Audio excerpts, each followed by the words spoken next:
And welcome back to my channel. So today I have a video that's just kind of like thoughts, something that I was thinking about the other day. I've made many different videos on here talking about other things that have happened in my life, illnesses of family members, deaths, things like that, especially over the last year that we've had this pandemic going.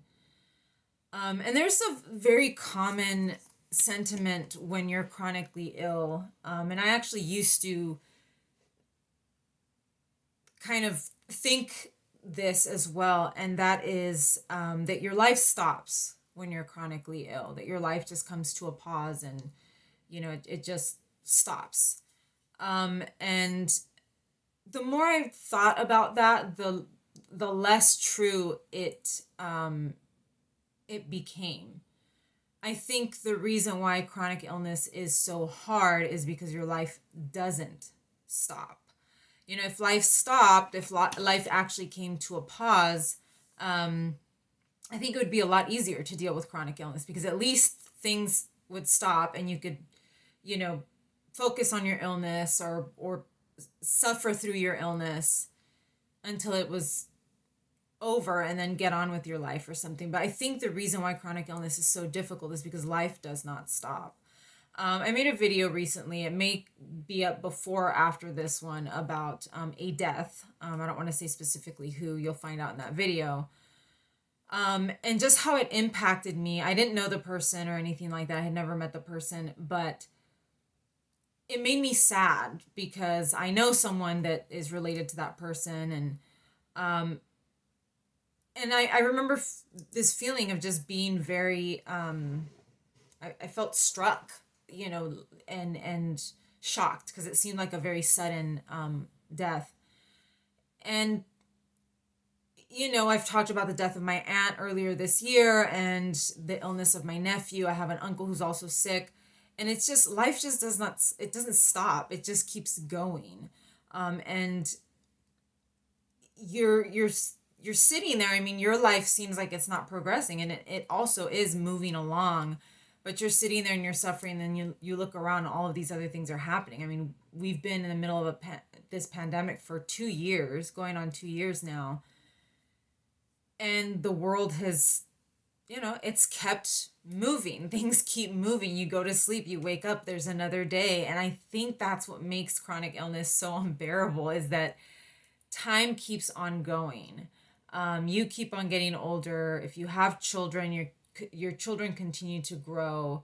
You still have bills. That's the other thing too, that with chronic illness, if you're, the adult in the family, if you're the breadwinner of the family, the parent, bills need to get paid. They bills don't stop coming in. The mortgage doesn't stop.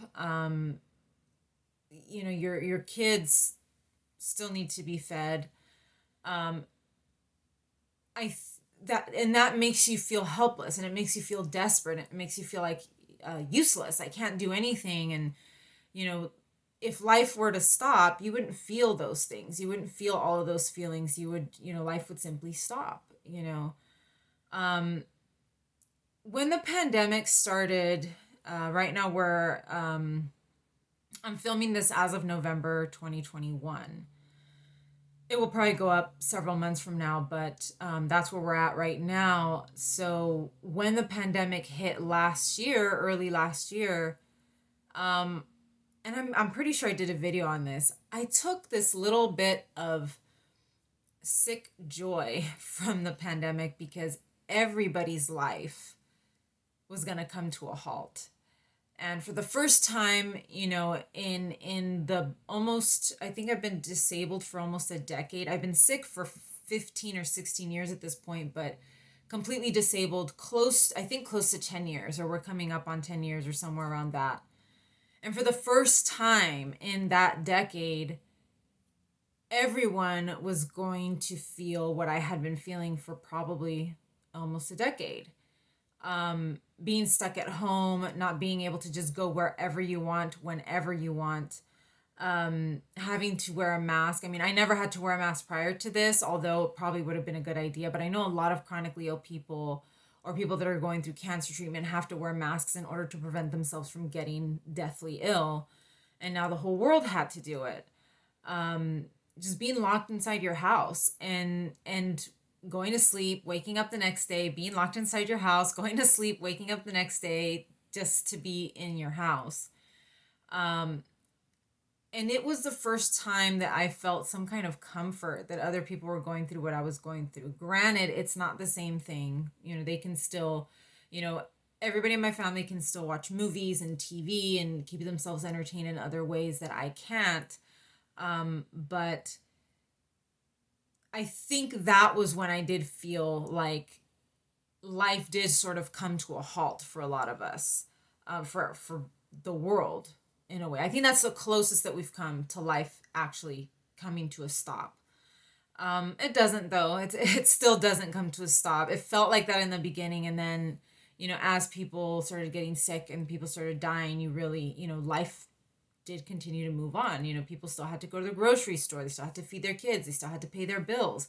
But that desperation of maybe losing your job and still having to pay bills, still having to pay rent, now we all shared in that sense of desperation and uselessness. And so it felt weirdly comforting to me. I mean, I know obviously looking back now, it's a horrible thing. It's suffering that I never wanted other people to experience because I knew what that was like. But in that moment, there was a certain weird comfort that everybody was kind of going to be experiencing the same thing. Everybody in the world was going to be experiencing something very, very similar. So it was weird. But of course, things continue to move along, and people are getting vaccinated and going back out there, traveling, getting back to their lives, going back to the office, whatever it means to get back to their lives. And now I'm back to being, the sick one, the one that's stuck at home. And feeling those feelings again, that feeling of distress and that feeling of, I want to get out of the house. I want to do something. I want to be able to do stuff, and not being able to do it. And now I'm the only one, that can't do those things. I describe it as a feeling, like being dragged by a moving car. The car continues to move, regardless. The car is not going to stop. But I'm trying to get out of the car, and I'm just being dragged along because I can't, I'm like stuck. And, family members keep having birthdays. They keep celebrating holidays. We're coming up to Thanksgiving soon, and Christmas and New Year's. And all of those holidays are, they're there, and life continues on. It has felt particularly unbearable the last few months for me, because I'm still looking for solutions or for something to help me with my medical issues. I can't say I'm significantly worse. I haven't been feeling great lately, but the summer was rough. I started feeling a little bit better, and I'm having another little small rough patch, but I can't say I'm like extremely worse than what I was before. But mentally, I have been in a very, very bad place. And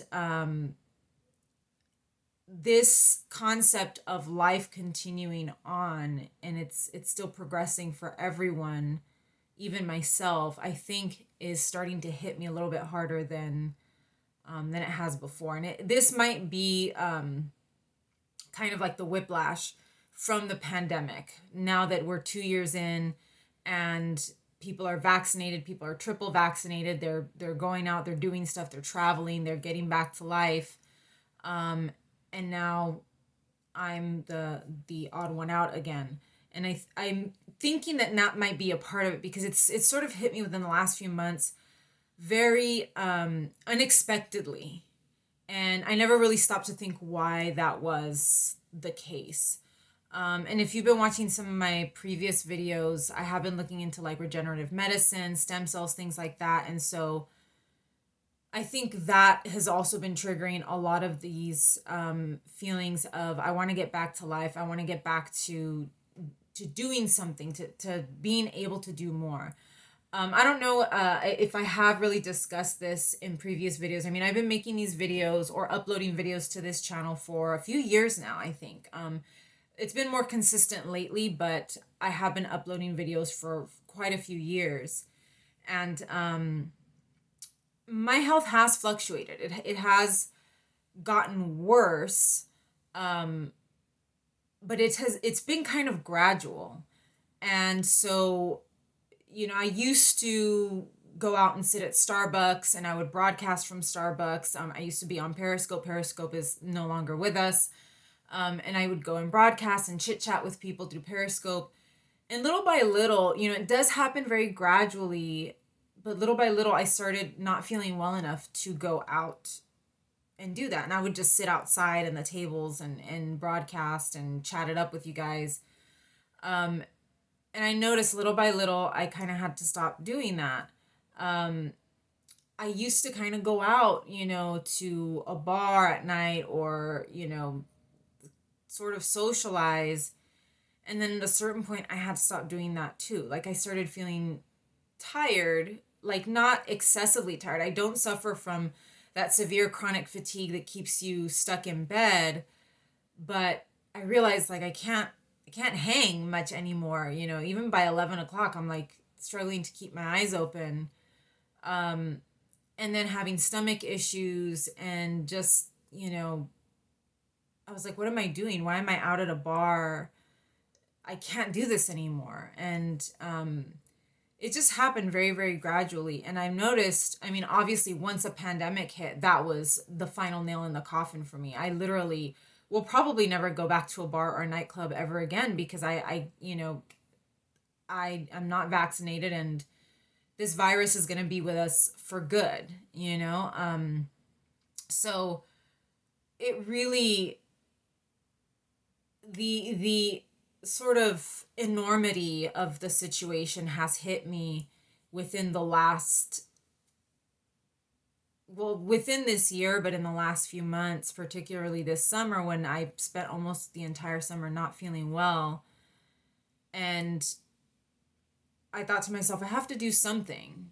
I've been on my medication for 3 years. I need to take additional steps, because life continues to move. Things continue to go on. My niece and nephew continue to have birthdays. I'm not there.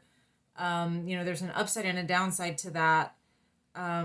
But also just being driven slowly insane.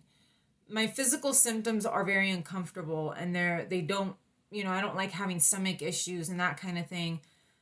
But the mental health aspect of it, I felt like I did really well with it. Like I've always been kind of a homebody, and I never really had issues, just being at home. But mentally, something kind of snapped within the last few months. And I'm not saying that I went on like some kind of crazy rampage. It just, something kind of snapped. And mentally, I seem to have made a weird shift that I'm not too thrilled with.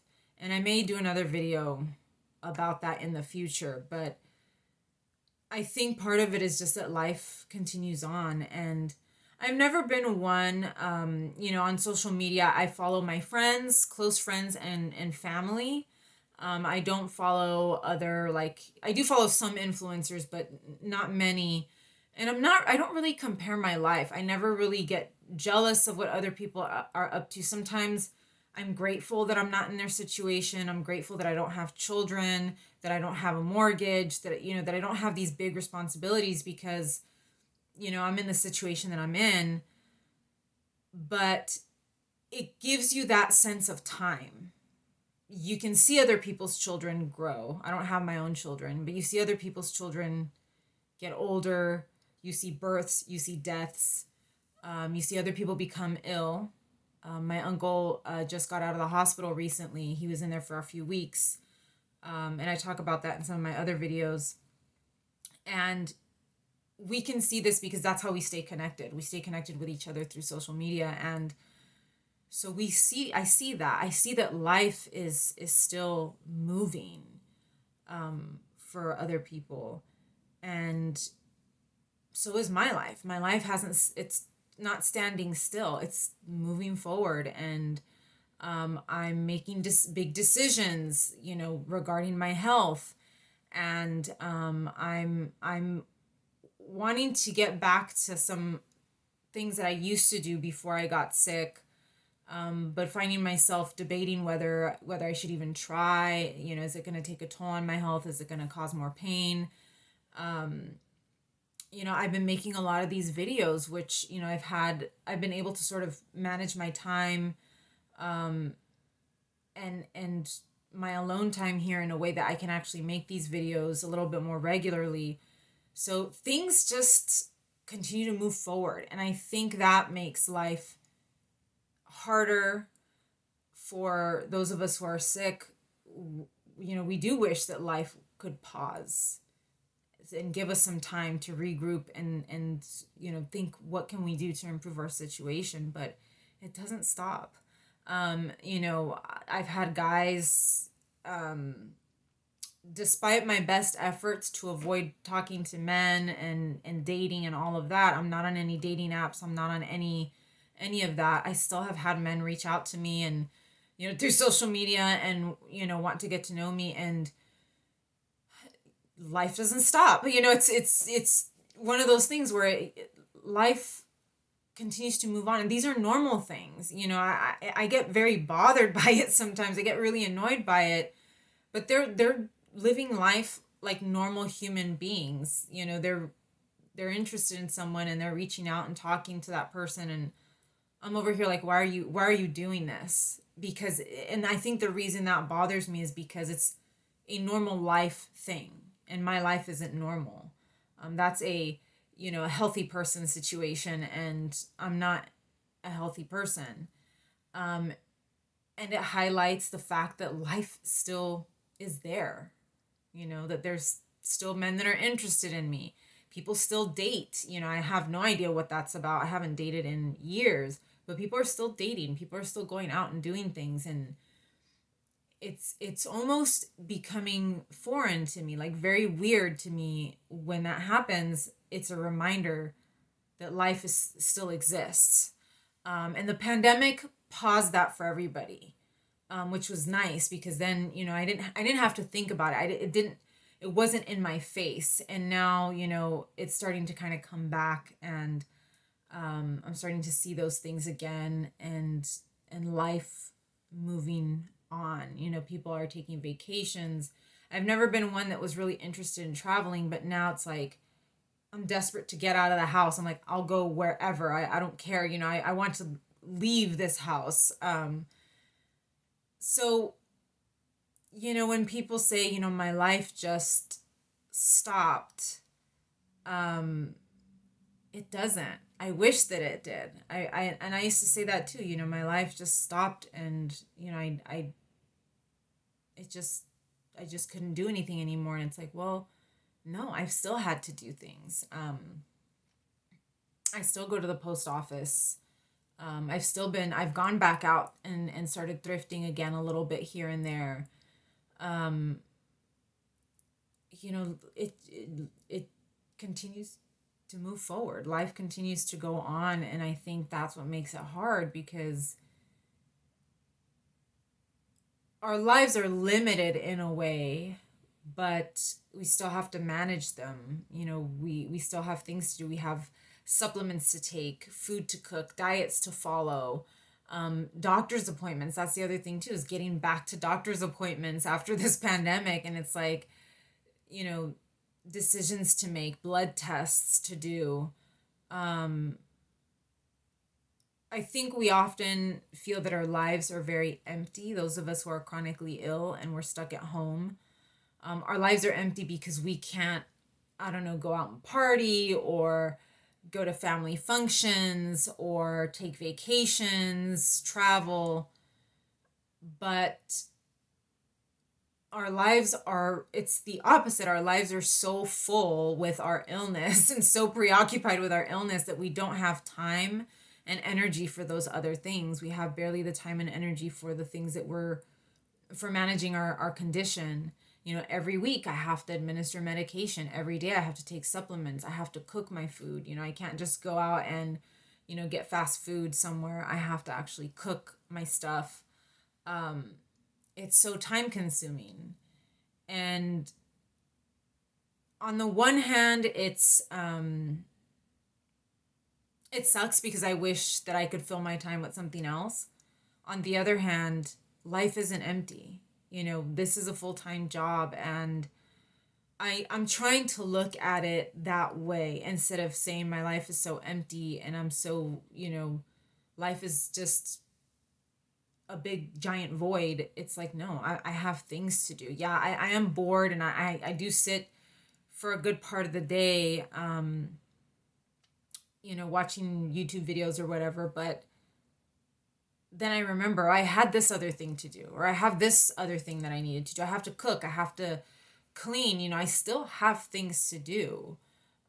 Getting the motivation to do them is a different story, and that can also be part of, you know, your symptoms, is not feeling motivated regardless of your energy level or pain level. Motivation is a big problem for those of us with chronic illness. So it's really, you know, I never really think of my life as being empty. It's just complicated, I guess, is the best way to describe it. But I don't know, I just wanted to talk about that because I think, you know, when a lot of people say my life just stopped, it really doesn't. And I did a book review for The Deep Places. That may be already up or maybe coming up. And that book really does demonstrate what I'm talking about, because this gentleman, the author, he contracted Lyme disease. But by the end of the book, he has like 4 kids. I mean, it's wild, just the level of suffering that he was under, and his life continued on. Like it's wild to me that our lives just go on like that. That you can still have 4 children, a career, you know, while you're battling a horrible illness. You know, that things can still happen. Things are still happening in life, and even while you're battling horrendous pain and physical dysfunction. So that's just something to think about. I don't know if it's uplifting or maybe more depressing than anything else, but I don't know. It's just something that I thought about given all the things that have been happening lately, with other family members, with friends, you know, and all of that. And you guys will see what I'm talking about with the different videos that are going to be uploaded. Things are still happening in this world. So I hope you enjoyed this video. Leave your thoughts down below if you have anything to add to this. I know that this was just a very off the cuff kind of stream of consciousness situation, but it was just something that I kind of felt like I needed to just get out. So thank you so much for joining me, and I will see you again soon. Take care.